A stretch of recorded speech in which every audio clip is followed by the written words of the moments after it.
ഓം പരാശക്തി നമ. അമ്മ മടിയിൽ കിടത്തി ഒരു കുഞ്ഞിന് ചോറ് കൊടുക്കുകയാണ്. അമ്മയുടെ ചിരി കണ്ടവൻ നന്നായി ചിരിച്ചു. ചോറ് നുണഞ്ഞ് ഇറക്കവേ കുഞ്ഞിക്കൈ ഉയർത്തി അവൻ അമ്മയുടെ രുദ്രാക്ഷമാലയിൽ പിടുത്തം വിട്ടു.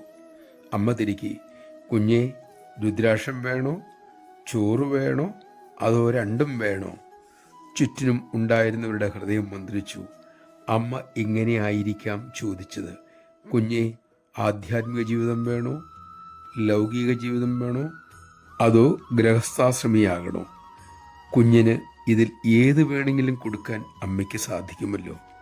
ഒരു പക്ഷേ കുഞ്ഞ് അമ്മയുടെ ചോദ്യത്തോട് സൂക്ഷ്മമായി പ്രതികരിച്ചിരിക്കാം. അമ്മ അത് സമ്മാനിച്ചിരിക്കാം. ആർക്കറിയാം. നമഃശിവായ.